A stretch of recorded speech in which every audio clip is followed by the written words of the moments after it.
C'est parti. Bonjour Nicolas. Bonjour, salut Damien. Alors pour les auditeurs, c'est un hors-série aujourd'hui, donc je suis à Tour Tech avec Nicolas. Comme on travaille régulièrement ensemble, j'avais envie qu'on prenne le temps de faire un hors-série et d'enregistrer ensemble. Et le sujet qu'on a choisi, c'est de parler de la création de contenu quand on est développeur. C'est ça. Est-ce que c'est cool? Est-ce que tu veux te présenter correctement? Correctement, je sais pas, mais je peux me présenter en tout cas. Donc, je m'appelle Nicolas Brondin-Bernard. Je suis développeur full stack. Le mot plaît pas forcément, mais on va dire développeur web. Et je suis donc freelance. Et à côté, je fais effectivement pas mal de création de contenu, notamment du blog, maintenant du podcast, et je fais de la formation en ligne, etc.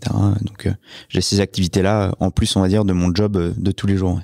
En vrai, du coup, il y a plusieurs articles sur le blog que je réfère régulièrement. Notamment, il y a un article sur des projets pour les juniors quand tu veux te faire un portfolio. Ouais. Je le recommande régulièrement. Et parce qu'au final, tout le monde peut proposer ce type d'article, mais et c'est toujours une bonne idée en fait.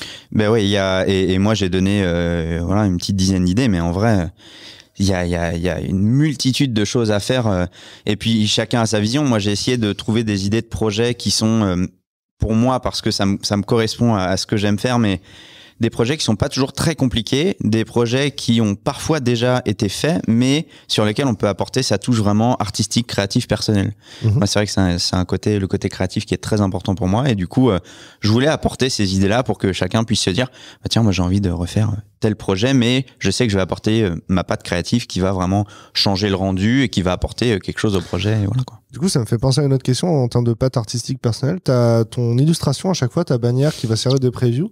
T'as une charte qui est bien codée aujourd'hui. Est-ce que t'as mis du temps à la trouver? Est-ce que tu penses que ça fait partie de la réussite de ton blog, le fait que t'aies une belle image comme ça? C'est une bonne question. Déjà, je voudrais remercier le graphiste qui l'a fait, qui s'appelle Joris Dissepoli, qui est un très bon ami à moi, avec qui on a travaillé sur certains projets. Et donc, quand on travaillait sur un de ces projets, qui avait fait des portraits pour toute l'équipe, en fait, pour présenter l'équipe, pour des slides, pour des VC, etc. Et le projet s'est arrêté depuis. Mais je lui ai demandé si je pouvais réutiliser le portrait qu'il avait fait de moi. Et il m'a dit oui. Donc, je le remercie aujourd'hui publiquement, et je l'avais déjà remercié.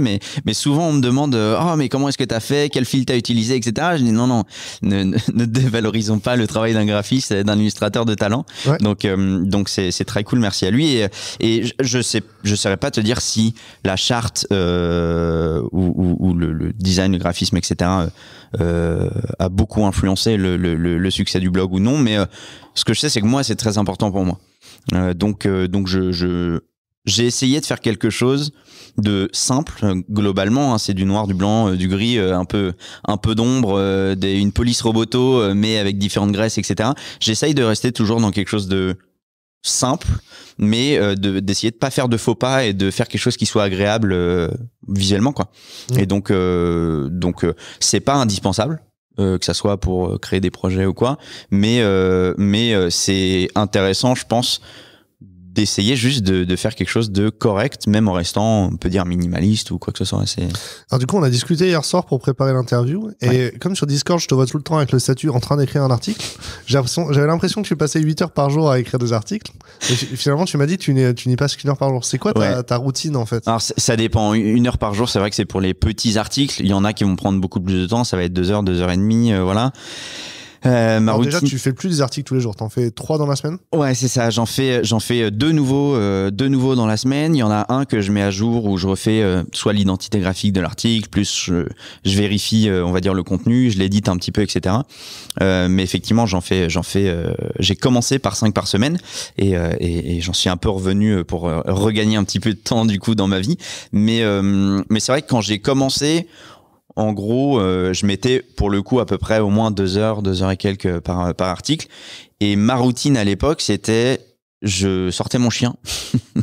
Je sortais mon chien pendant un quart d'heure, 20 minutes sur mon téléphone. En fait, je faisais mon plan. J'avais déjà trouvé mon idée. Je faisais mon plan, un petit peu mon brouillon. Des fois, j'arrivais à écrire même une première version alpha de l'article, on va dire.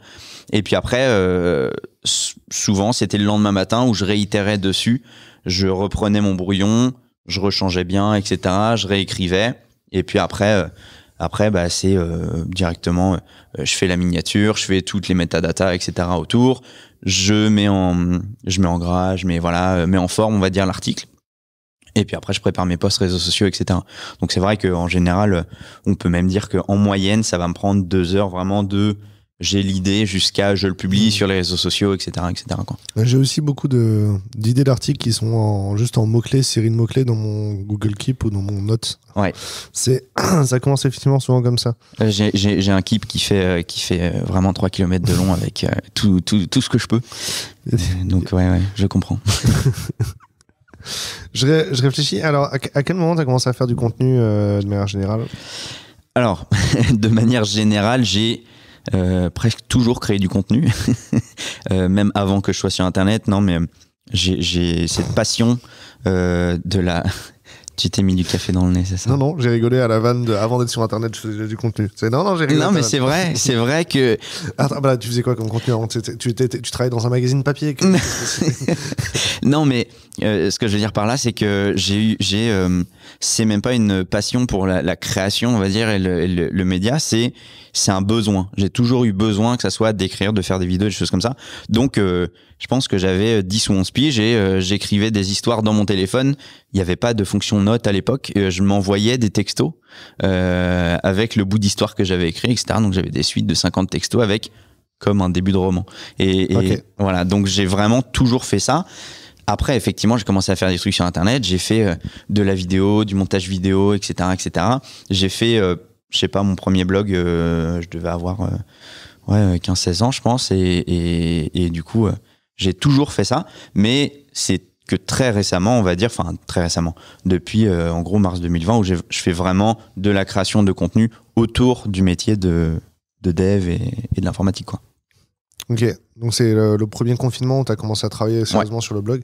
Le blog existait déjà avant? Ouais, le blog, alors au tout début, j'avais un blog Medium sur lequel j'avais fait quelques articles. Ensuite, j'en suis sorti, donc maintenant mon blog est hébergé est fait avec Ghost qui est auto-hébergé. Mais du coup, j'avais fait quelques articles Medium, j'ai transféré ces articles Medium là sur ce blog. Mais au début, en fait, j'écrivais comme je l'ai dit, parce que j'ai toujours aimé écrire. Et donc, j'écrivais des notes perso, des fois qui avaient, on va dire, un lien plus ou moins grand avec mon métier de dev, et des fois, pas du tout. Et c'est juste que je continuais dans mon envie d'écrire. Et du coup, ce blog existait déjà, mais il y avait 5 articles dessus, pas forcément en lien avec le métier, quoi. Ok. Donc, pas forcément en lien avec le... Donc, t'as vraiment fait 5 articles par semaine à cette époque-là, déjà? Non, là, c'était... oui, si, en gros, ça doit être milieu du confinement où je suis parti de un article tous les 3 mois et demi, qui était une note perso, à 5 articles par semaine. Ouais. Est-ce que tu as eu une baisse d'activité pendant le premier confinement? T'as perdu de clients, ça t'a libéré du temps? Pas tant que ça, parce que, en fait, moi, j'ai commencé le télétravail en 2016. En vrai, je suis full télétravail depuis fin 2018. Donc, et j'étais déjà en freelance, donc j'avais déjà mes clients. J'ai des clients qui ont eu une baisse d'activité, mais qui a été compensée par d'autres clients, etc. C'était pas tellement le confinement, ça a été après où j'ai eu un peu l'impact Covid, on va dire, pour les clients qui bossaient dans l'événementiel. Mais sinon, non, j'ai pas eu tellement de baisse, mais c'était plus, on va dire, peut-être effectivement du temps de gagner sur... déjà, tu ne vois pas forcément les gens. Tu vas pas en soirée, même si je suis pas un gros fêtard, mais tu sors pas prendre l'apéro, etc., etc. Donc, nécessairement, tu as du temps libre dans ta journée. Et puis, en fait, même avant ça, je faisais des Twitch le matin, par exemple, avant de faire des articles. Je faisais 2 heures de Twitch le matin. En fait, j'ai souvent, dans ma journée, depuis quelques années, un moment, que ça soit le matin, le soir ou quoi, que je consacre à une activité créative ou quoi que ce soit. Parce qu'en même temps, c'est aussi comme ça que tu développes ta clientèle. Ouais. Parce que un des défauts quand on se met en free et qu'on s'est pas l'activité, c'est souvent là maintenant j'ai un client, donc je fais rien en fait pour développer ma clientèle.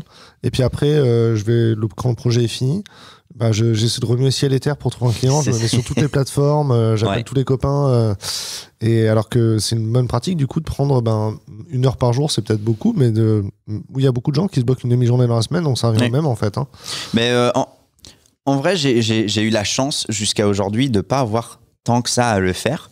Parce que peut-être parce que tu as pris l'habitude de le faire toute la semaine. Tu vois, plutôt que de faire 3 mois par an de prospection, tu fais 2 heures par jour de création de contenu.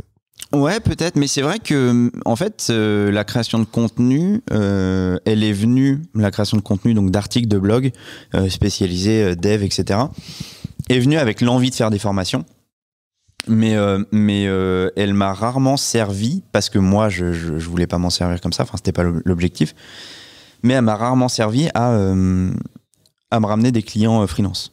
Ouais. Et parce qu'en fait, j'ai la chance d'avoir un réseau proche qui me recommande énormément, et donc j'ai toujours tourné avec ce réseau très très proche. Peut-être que ça t'aide pas à démarrer les conversations, mais une fois qu'ils voient ton blog et qu'il marche, ils n'ont pas de doute sur le fait que tu es compétent. C'est sûr et certain que ça apporte une preuve, oui, ça fait une preuve de confiance, ça fait une preuve de compétence. Ça, nécessairement, ça, c'est un vrai plus, ouais. En communication, on dirait que ça développe pas forcément ta notoriété auprès des clients, mais la considération, elle est bonne tout de suite. Ouais, c'est ça. Et puis, effectivement, j'ai même eu des fois où on m'a déjà contacté pour une mission sur Malte.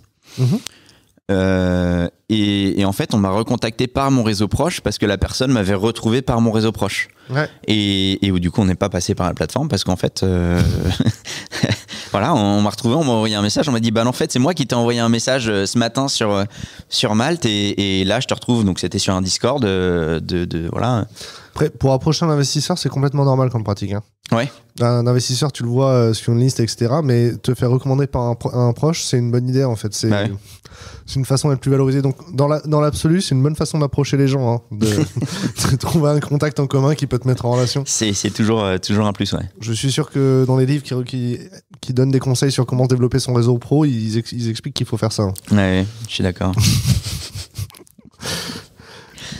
Est-ce que tu penses que est-ce qu'il y a une compétence en rédaction que tu as développée au fil du temps? Est-ce que tu l'avais déjà avant? À quel moment tu apprends à rédiger? Ou est-ce que tu penses que en fait c'est pas forcément une compétence que tu utilises ou... Je pense que c'est une compétence que j'avais un peu de base juste parce que j'adore ça. Même si c'est pas, j'ai rédigé pas forcément que du côté documentaire, on va dire, que des fois c'était de la fiction, etc. Mais le côté écriture, rédaction, je pense que j'ai cette compétence parce que j'aime ça et que j'en fais pas mal. Oui, ça s'est amélioré clairement avec le blog, mais en fait, pour moi, ce qui s'améliore, c'est que je vais arriver plus facilement à moins faire de répétitions, à faire des phrases un petit peu plus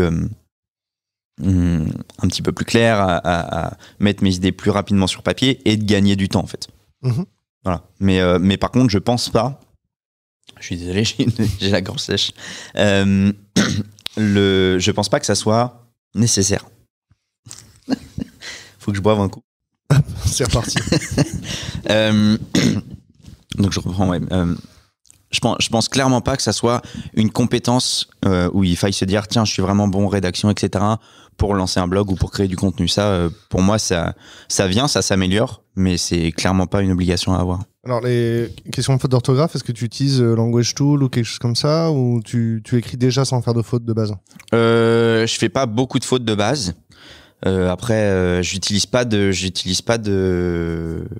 particuliers.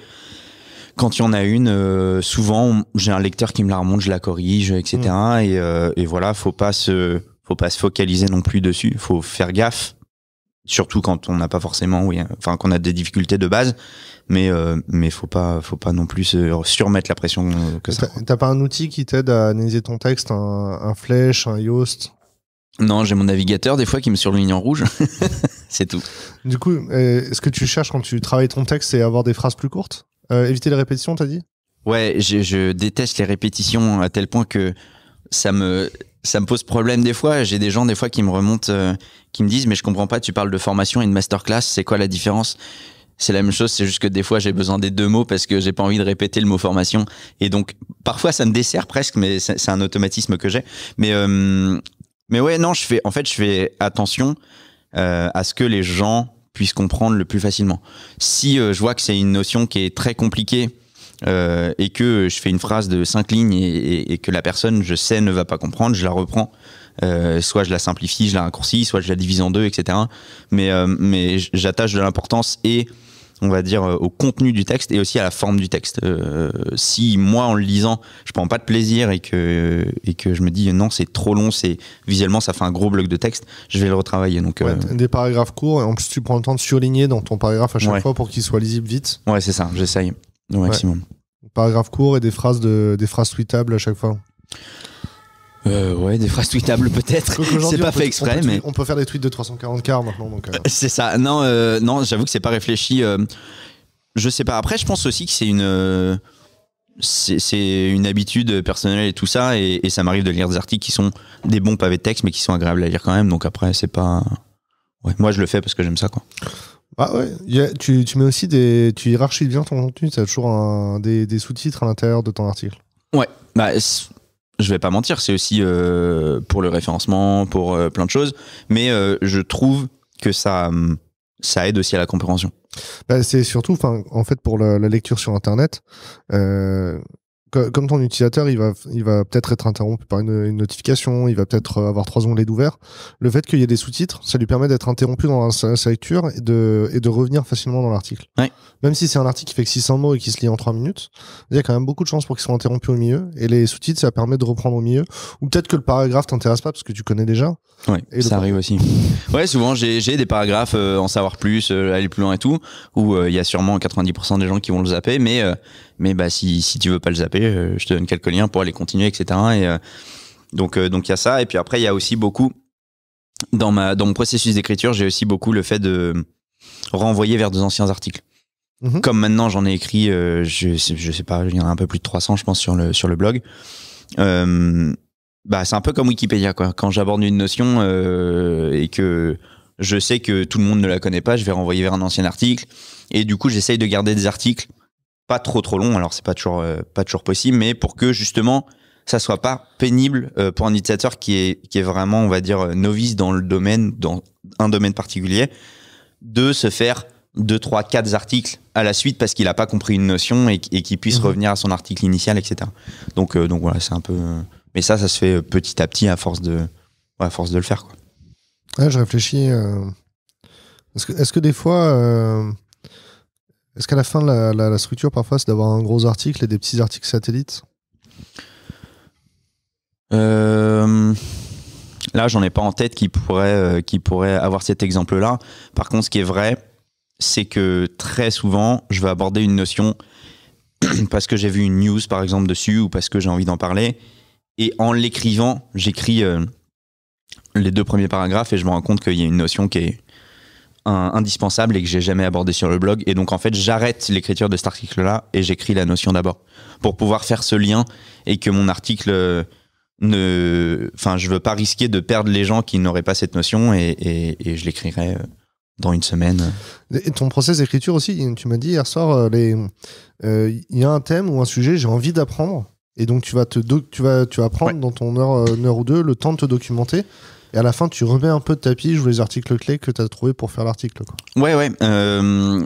En fait, j'ai différents processus d'écriture et de recherche selon les articles, selon mon envie.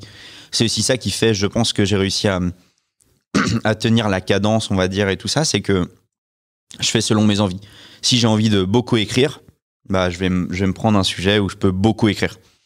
Ouais, c'est important. Oui. Et non, mais c'est pas con, on dit comme ça, mais en fait, si on se force en se disant, je veux faire tous les jours un article de 800 mots, et bah, le jour où tu as juste envie de lire beaucoup, de beaucoup apprendre, etc., mais de pas tant écrire que ça, bah, tu vas avoir une frustration. Moi, le but, c'est pour continuer et garder ça dans la longueur, bah, c'est de m'écouter, en fait, et d'éviter ces frustrations-là. Donc, il y a des fois, effectivement, j'ai écrit un article qui est assez simple, qui va faire 400 mots, mais j'aurais pas mal lu, j'aurais parcouru pas mal de blogs, ou même lu un bouquin avant sur ça, et c'est ce qui m'aura donné l'idée, etc. Et donc ouais, c'est aussi dans mes processus ça m'apprend énormément, en fait. C'est écrire le blog, c'est une des manières d'apprendre que j'ai le plus mis en pratique. Ouais, c'est une façon de faire de la veille active. Ouais, de fou. Ce qui est intéressant aussi, c'est que t'as pas besoin d'être expert sur le sujet que tu abordes. Tu peux simplement te dire, c'est un sujet qui m'intéresse, je vais me documenter et je vais restituer. Ouais. De toute façon, je suis expert dans rien, à peu près. Aujourd'hui, ça pouvait me complexer un peu au début. Enfin, pas que dans le dev, mais en fait, j'aime tellement que ça soit produire du contenu, comme je disais, ou faire énormément de choses très diverses et variées, que je suis expert dans rien. Et que ça soit même dans un loisir ou quoi que ce soit, j'arrive pas à me focus à 150% sur une chose. Un peu plus maintenant, mais étant jeune, c'était vraiment très compliqué. Et du coup, même aujourd'hui, dans le web, il y a plein de sujets que je connais bien, mais je sais que je serai jamais expert dans un sujet parce qu'en fait, tout m'intéresse trop et il faut que je me documente sur un peu tout, etc. Et donc, maintenant que j'ai passé cette barrière-là, je sais que je peux écrire du contenu et vulgariser des principes aux gens où je suis peut-être pas expert, mais où je sais aussi que j'ai le niveau suffisant et la compréhension suffisante pour le retransmettre et le retransmettre à ma manière. Il y a pas mal de gens qui osent pas se lancer ou expliquer un sujet, etc., parce qu'ils se disent pas experts, justement, ou que ils se disent ça a déjà été fait 1000 fois. Mais en fait, c'est votre manière d'expliquer qui est importante. Et moi, il y a des gens qui vont lire 3 articles qui auront été plus documentés que le mien, etc., mais qui n'ont pas compris la notion. Le mien sera plus court, il y aura peut-être moins de références, mais sauf qu'en fait, ma manière d'expliquer va faire que la personne va comprendre. Ça, c'est un retour que j'ai souvent et qui est motivant et qui permet aussi de se donner confiance, quoi. Il n'y a pas besoin d'être un expert international pour faire un article sur un sujet. Faut pas dire de conneries, évidemment, faut bien se documenter, mais voilà, faut juste pas que ça nous limite, quoi. Ah, je réfléchis. C'est intéressant parce que tu dis pas le mot vulgarisation. Tu n'as pas l'impression de vulgariser, tu as plus l'impression de restituer dans une façon qui correspond à ta façon de réfléchir. Et ça marche pour les gens qui pensent comme toi, quoi. C'est une bonne question. Le mot vulgariser, je le trouve à la fois beau parce que c'est on va dire une bonne action, une belle transmission de connaissances. Et en même temps, pour moi, vulgariser, ça veut dire... à mon sens très personnel, ça veut dire faire passer une notion très complexe à quelqu'un ou à un groupe de personnes qui ne connaît absolument pas ce sujet. Pour moi, un vulgarisateur scientifique va faire passer des notions de physique très compliquées, de physique quantique, à la personne qui écoute la radio dans sa voiture. Parce que c'est un sujet très complexe qu'on va rendre vulgaire au sens... simplifié. J'ai l'impression, moi, de transmettre des connaissances plus que de faire simplement pas simplement, mais que de faire de la vulgarisation, parce qu'il y a toujours une sorte de complexité. Il y a toujours des mots, il y a toujours un jargon que même si j'essaye d'expliquer, c'est pas si évident que ça de comprendre, et une personne lambda qui n'est absolument pas développeur ou développeuse ne comprendra pas nécessairement l'article. C'est en ça où je me considère pas vulgarisateur parce que je vais pas jusqu'au public lambda, on va dire. Ouais, je comprends. Ça me va. Mais qu'on qualifie mon contenu de vulgarisation me dérange absolument pas. Et dans la notion générale des gens, c'est sûrement vrai. Après, ça se défend. Je pourrais même aller un peu plus loin. La notion de vulgarisation, ça peut être même un peu condescendant. Ça veut dire, moi, je suis un expert, toi, tu le seras jamais. Du coup, je te vulgarise, tu vois. Et là, c'est pas forcément ça que tu fais. Toi, tu donnes une marche. J'essaye de pas le faire en tout cas. J'essaye de pas prendre les gens de haut et ouais, non, je sais pas, ça correspond pas en tout cas à moi à la vision que j'ai de ce que j'ai envie de faire, quoi. Ouais, c'est ça, j'ai l'impression que ta vision c'est pas donc c'est pas ça, c'est plus tu donnes une première marche pour aller plus loin ensuite. Ouais. C'est un bon point d'entrée, ce qui te permettra d'être expert si tu veux sur le sujet après, mais si tu l'es pas aujourd'hui, voilà un point d'entrée, quoi. Ouais, c'est ça. Ouais, OK, bon, ça me va. C'est quoi du coup les sujets, les tendances qui sont importantes pour toi en 2022? Qu'est-ce qui te stimule? Qu'est-ce que tu as envie de... À titre purement personnel, ce qui me stimule, on va dire, et ce qui me fait très envie depuis là, ces quelques dernières années, c'est au contraire d'aller plus haut dans la chaîne, c'est-à-dire comprendre des notions, je sais pas comment dire, très complexes dans le web ou quoi, c'est de revenir un peu aux bases. J'ai fait des cours de système, j'ai fait des cours d'électronique parce que j'ai un bac électronique Et en fait, c'est des trucs que j'ai connus à l'époque, que j'ai survolé ou que je comprenais pas complètement, et j'ai envie un peu d'y revenir et d'arriver à dépiler un petit peu cette chaîne de complexité où aujourd'hui je fais du web et je pense savoir bien faire du web, mais ce qui se passe dessous, j'ai l'impression de moins en moins comprendre, ou en tout cas de pas suffisamment comprendre à titre personnel. Donc c'est des trucs où j'ai envie de redescendre un peu dans le bas niveau. C'est pas forcément ce qu'on va retrouver sur mon blog nécessairement, mais à titre perso, c'est une envie. Quand tu dis ce qui se passe dessous, tu veux dire dans le côté serveur plutôt? Ouais, bah côté serveur, côté système, machine, électronique, etc. Tu veux anatomiser le cloud? Oui, peut-être, on peut dire ça. Mais non, mais même aujourd'hui, j'en parle assez souvent, mais j'écoute pas mal le podcast Message à caractère informatique de nos amis de chez Clever Cloud et qui ont leur on va dire rituel de décortiquer un peu les nouveautés du kernel, etc. C'est un sujet que je connais extrêmement peu, mais qui me fait un grand plaisir d'écouter à chaque fois et de prendre petit bout par petit bout des nouveaux concepts que j'apprends ou que je comprends ou que je vais rechercher derrière. Et j'en suis extrêmement loin de comprendre rien que le fonctionnement de kernel ou des systèmes Linux, Unix et tout ça. Mais par contre, c'est des trucs qui m'intéressent et vers lesquels j'aimerais aller petit à petit, moi, en perso, quoi. C'est quoi ton Web 3? Parce que en vrai, le Web 3, on a utilisé le mot pour 90 trucs au cours des 10 dernières années. C'est exactement ça. En fait, quand je suis arrivé en master, on m'a donné une définition du Web 3 que j'aime trop pour la laisser s'en aller. C'était quoi? C'était le web sémantique? Ouais.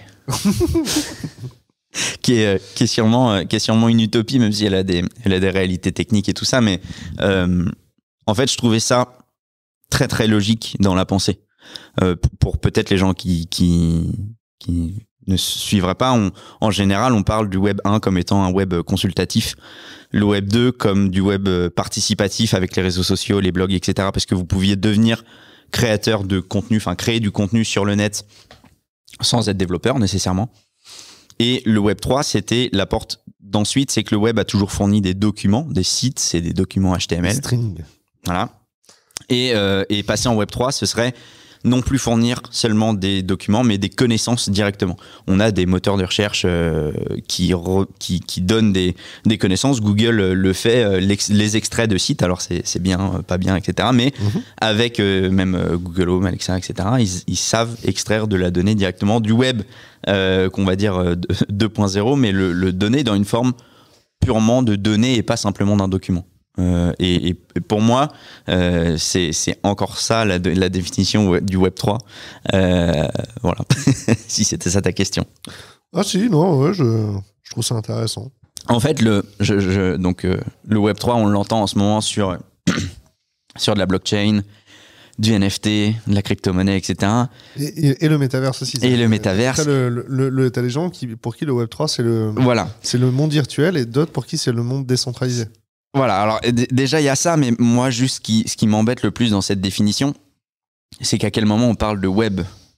Le web pour moi c'est un ensemble de technologies qui est défini, et on parlait de documents, on parlait de connaissances, de choses comme ça. Quand on fait des blockchains pour faire des bases de données décentralisées, je veux bien qu'on me parle d'Internet 3, mais pourquoi de Web 3 ? Pour moi, les gens confondent encore trop souvent, et même des fois dans la technique, le concept d'internet, d'interconnexion de réseau et du web. Sur le web, c'est pas les mails, c'est pas du web. Enfin, on a des clients mail web, mais les mails, c'est des protocoles spécifiques. Les communications en temps réel de jeux vidéo, c'est pas du web. Ça fait partie des protocoles liés, qui sont basés sur TCP/IP ou UDP, etc. Mais c'est pas lié au web. Et souvent, on utilise justement pour ces protocoles décentralisés, ces techs décentralisés, le mot Web3, et qui ne font pour moi pas partie du web. Après, c'est ma vision, hein, je veux pas l'imposer. Non, je suis d'accord. Ça me choque pas. Ça ne déclenche aucun contre-opinion chez moi. Okay. Je trouve l'idée facile à admettre. Moi, je trouve que c'est ok. Formidable. Je continue dans la même lancée. T'as fait beaucoup d'Unity sur Twitch récemment? Ouais. Unity 2D du coup? Ouais. Est-ce que Unity ou le métavers, ça va mettre les développeurs web au chômage dans les 3-10 prochaines années? La question 3 à 10 prochaines années. La question est volontairement provocante. 3 à 10 prochaines années, c'est sûr. Est-ce que je pense qu'il faut arrêter d'apprendre JavaScript et HTML, CSS pour apprendre Unity? Non, faut déjà rien arrêter d'apprendre, surtout pas. Apprenez du COBOL, même si vous voulez, n'arrêtez pas d'apprendre. Non, mais je ne pense pas. On a encore, même si on prend juste l'exemple de la France, on a un illettrisme numérique et du web, pour le coup, le vrai web, d'encore d'un énorme pourcentage de la population. On n'a pas encore nos impôts totalement passés par Internet. Il y a encore moyen de faire sa déclaration papier, etc. Donc, je dis pas que ça va pas être une révolution. Je dis pas qu'il va pas y avoir des choses incroyables. Je ne sais pas. Je veux pas me faire médium là-dessus. Mais ce qui est sûr, c'est que le chômage enfin voilà, que ça s'arrête, que le web n'existe plus parce que on sera passé dans un métaverse. En tout cas, non, pas pour l'instant, non, c'est sûr. Pour toi, du coup, le métaverse, c'est pas une nouvelle version du web, c'est un concurrent qui peut remplacer le web, quoi. C'est pas une itération du web, c'est vraiment autre chose de différent, quoi. Bah, pour moi, complètement, parce que je peux imaginer. Pour moi, le métaverse, etc., si je dois le concevoir, comme une alternative peut-être à des jeux vidéo, à certains systèmes économiques. On a parlé pas mal de j'ai perdu le nom maintenant, mais je l'ai plus, c'est pas grave. Hein? Fortnite, c'est quoi? Non, c'est dans les années 2000... un monde virtuel où on pouvait...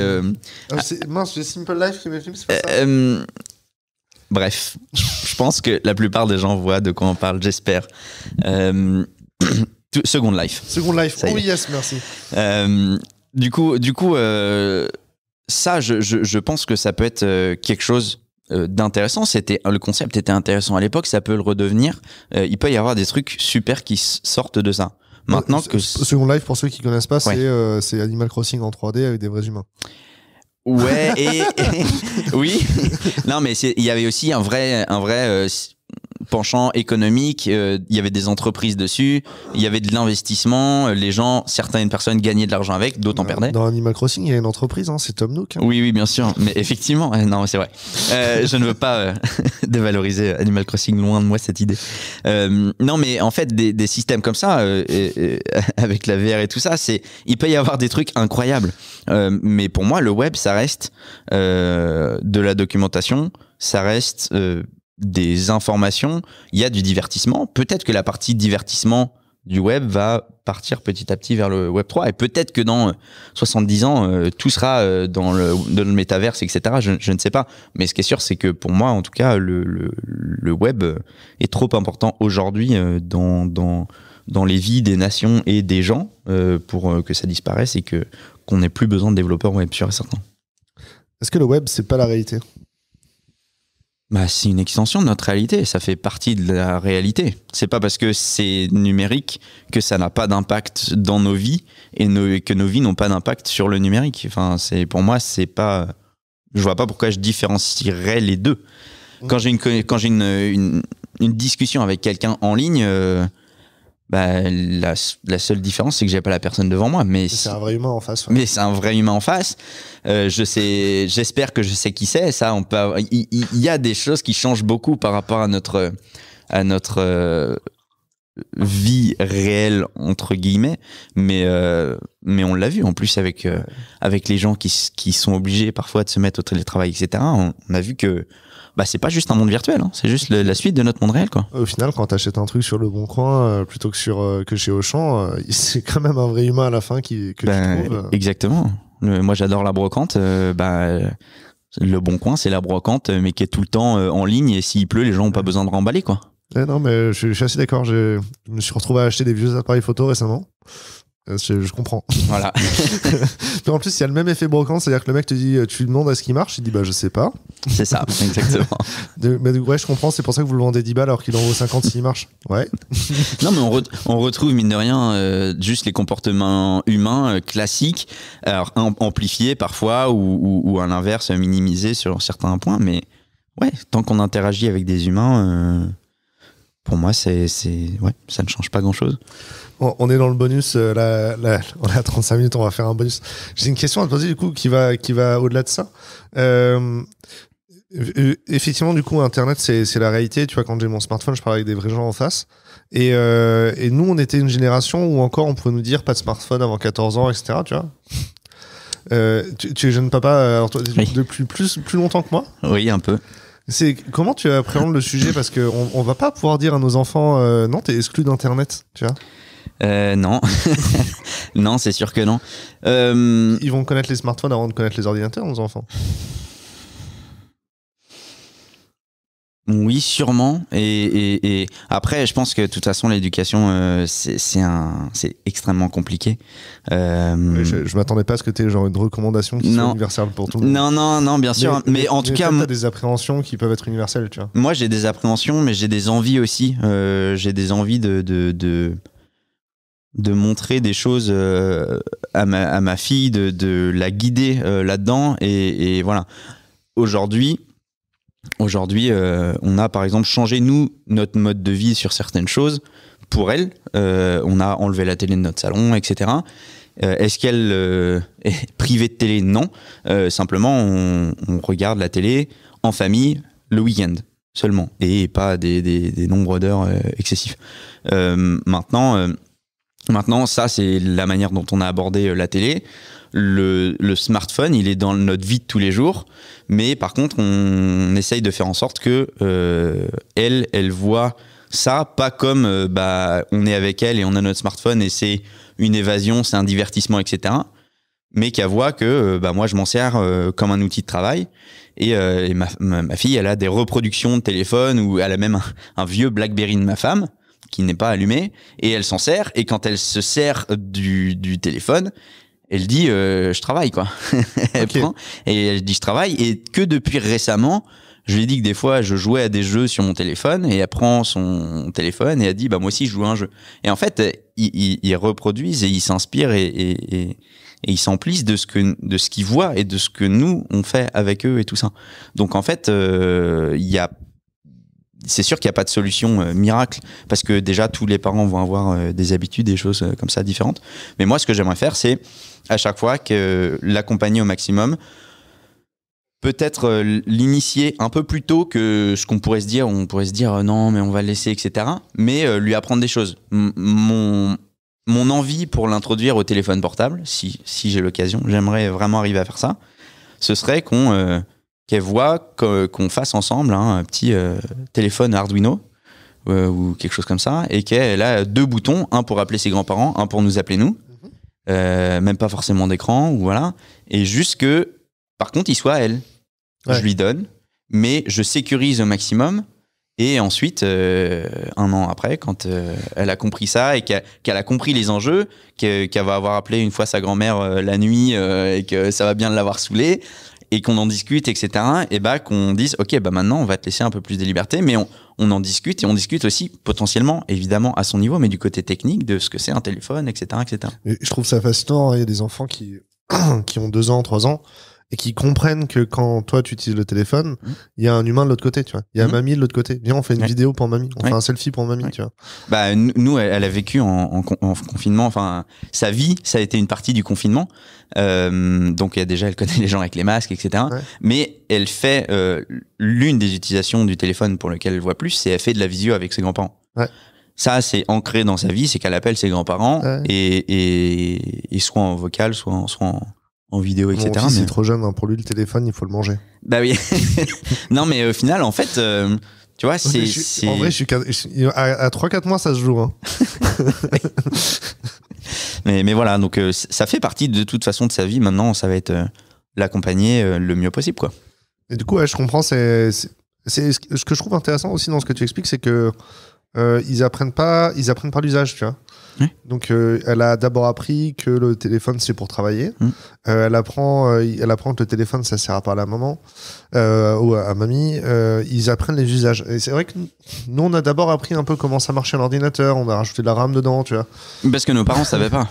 Enfin, moi j'ai eu la chance d'avoir notamment avec mon père une introduction à l'informatique qui était plutôt de de ce genre où il m'expliquait, il me montrait, parce que lui, il savait en fait. Lui, il les réparait, les ordinateurs, il était à l'aise avec. Et de l'autre côté, j'ai jamais eu de blocage avec ma mère qui m'a dit t'arrêtes l'ordinateur après 1 heure, etc. Parce que voilà, ils ont toujours été compréhensifs là-dedans et ils m'ont plutôt accompagné.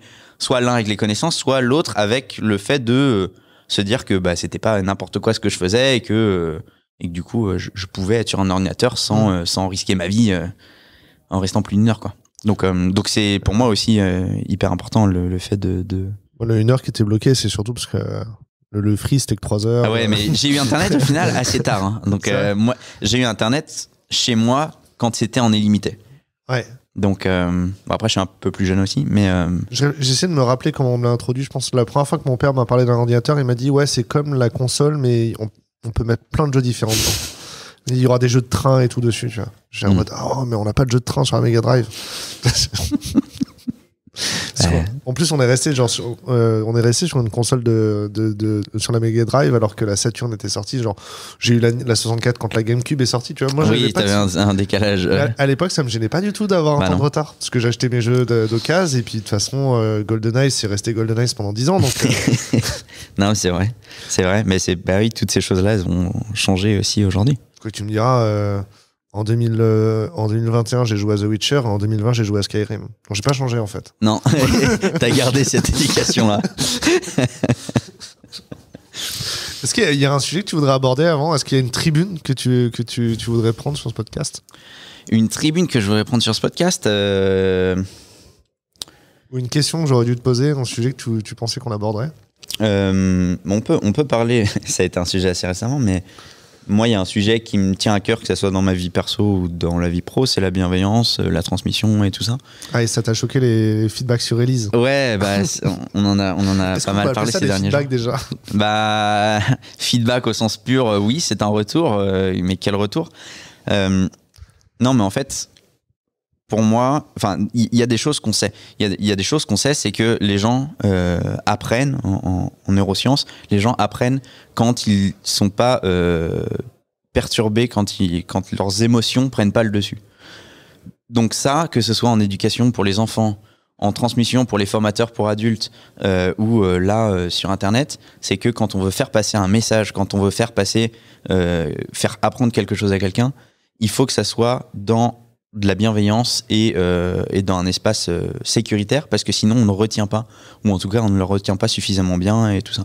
Donc quand il y a des retours qui sont absolument secs comme ça, qui sont que du négatif, etc., la personne, certes, elle va peut-être s'en rappeler, hein, mais elle s'en rappellera pas pour les bonnes raisons, et surtout elle aura pas envie de faire l'effort les prochaines fois pour les bonnes raisons, et pour moi c'est ça qui est important.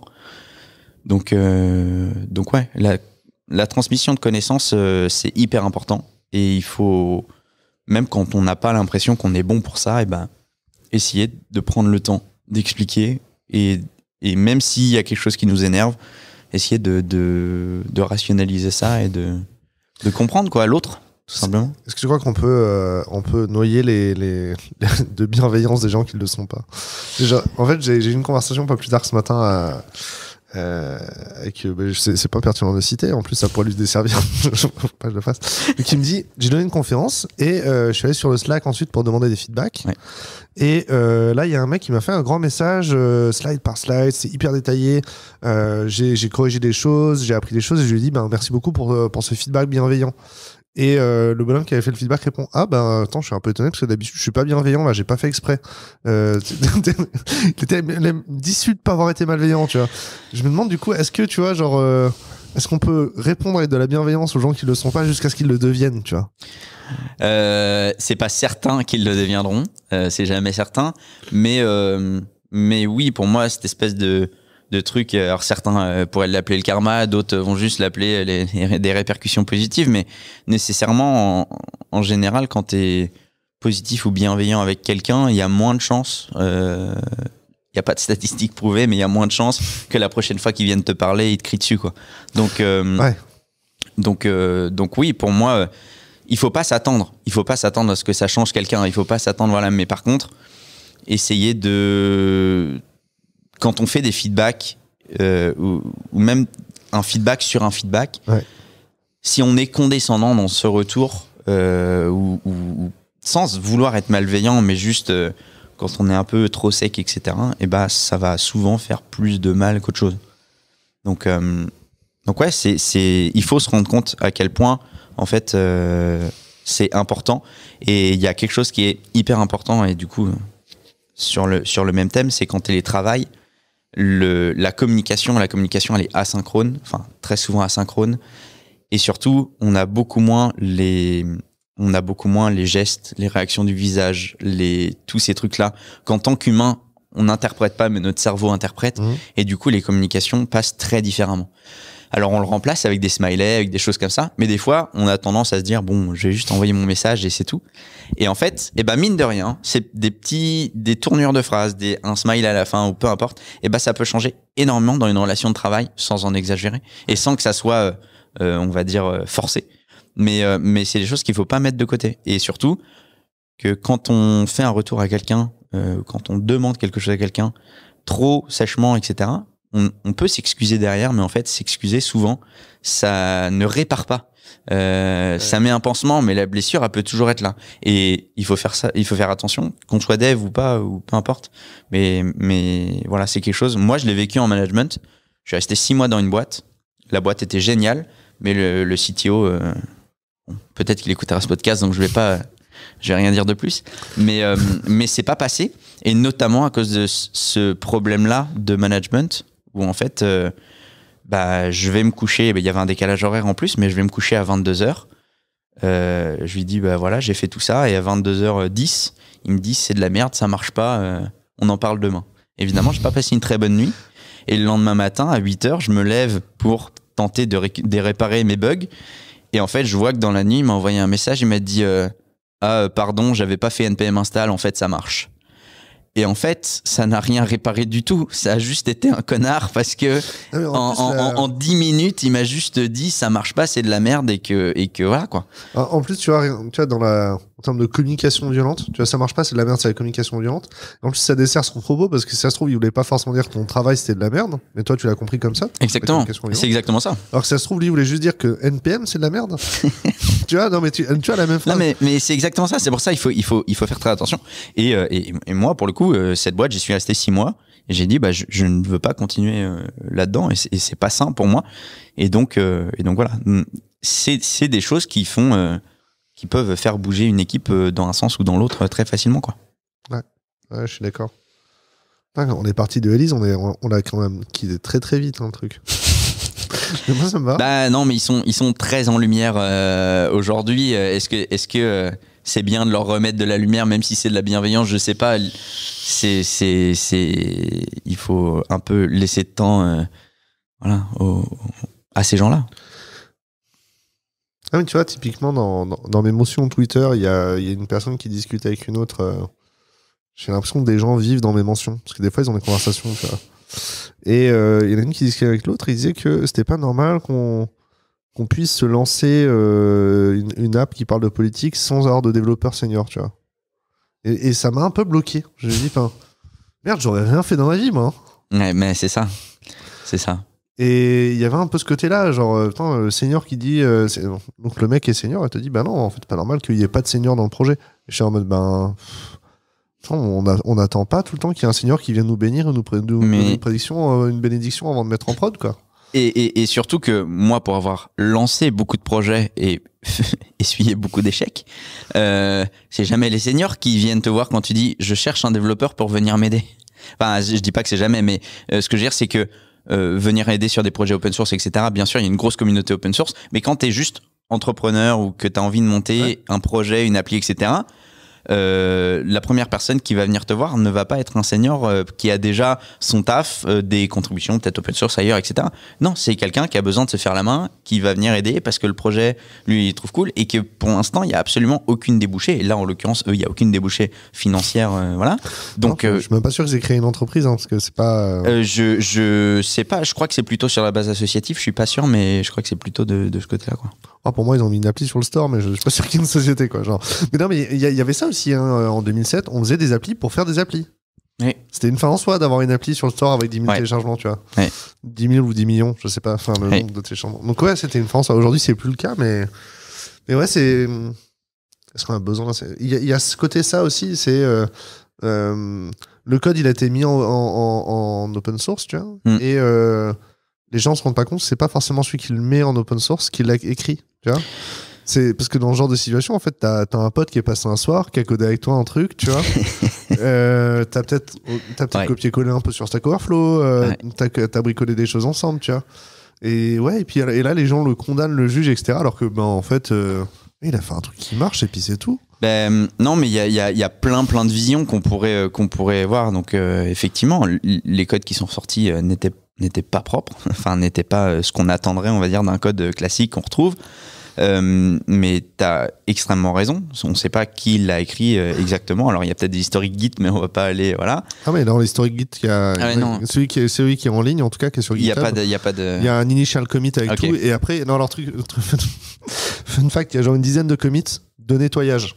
Oui, bah oui. Ce qui fait que tout ce qu'il a enlevé pour nettoyer, c'est dans l'historique. En fait. Mais c'est ça. Non, mais typiquement, déjà, là, c'est pas une équipe qui se dit on va faire quelque chose, on va le mettre en open source parce qu'on pense qu'on est prêt. Quand une entreprise met un code en open source, c'est pas une démarche, c'est pas une démarche anodine. C'est une démarche où ils savent qu'ils vont ouvrir leur code, ils vont le montrer aux gens, ils vont peut-être avoir des issues, des pull requests, etc., des merge requests. Donc souvent, quand une entreprise veut le faire pour un de ses vrais produits, c'est une réflexion, c'est du temps, c'est de la préparation.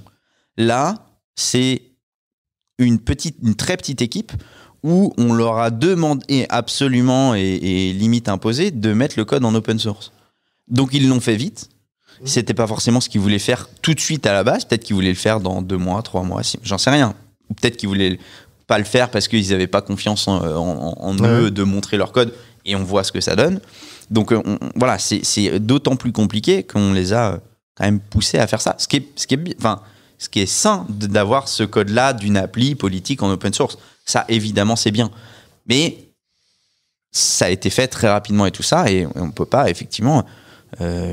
pour moi, on peut émettre une opinion, mais il faut faire gaffe. Quand c'est montrer du code qui est un peu sale en disant bah moi j'aurais pas fait ça comme ça, c'est un peu comme regarder de la télé-réalité et dire bah moi je suis pas aussi con que ça, quoi. C'est juste pour se rassurer un peu soi-même. Ah, je sais, les mots sont durs, je suis désolé, non, j'ai rien contre la télé-réalité, voilà, mais c'est un peu pour moi le même concept. Il faut faire gaffe à comment on le partage. Des fois, c'est juste pour faire rire sur Twitter et ça peut faire rire.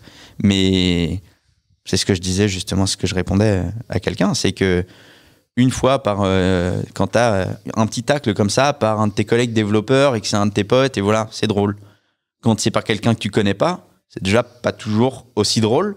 Quand c'est par 100 000 personnes que tu connais pas et qui sont les pairs dans ton métier et que tu vas peut-être rencontrer en conférence, c'est vraiment pas drôle en fait. Ah non, même si tu vas jamais les rencontrer, c'est du harcèlement.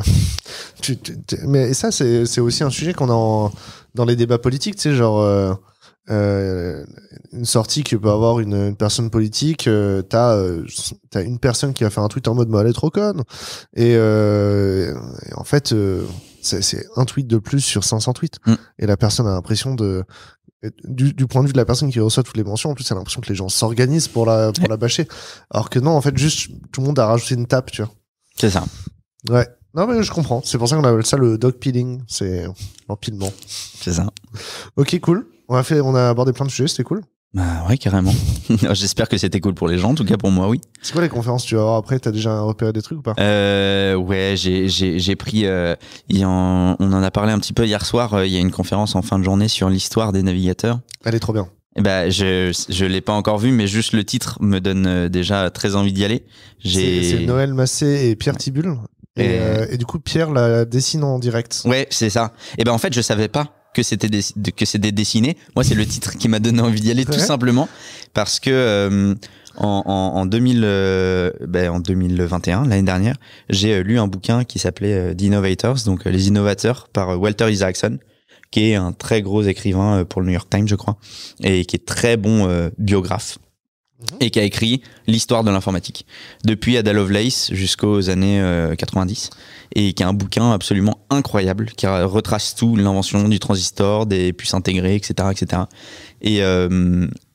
Et effectivement, il y a un peu de web, mais pas tant que ça. Et là, en fait, j'ai un peu l'impression d'aller à la suite du bouquin parce que c'est des histoires qui m'intéressent, quoi.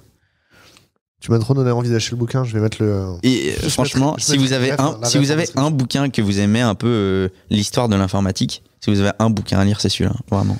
En plus, sur la chaîne YouTube, cette année, on voudrait aborder des sujets sur l'histoire de l'informatique. Ouais. Typiquement, faire un portrait de Ada Lovelace, c'est déjà un truc qui est écrit pour nous, tu vois. Bah, trop bien.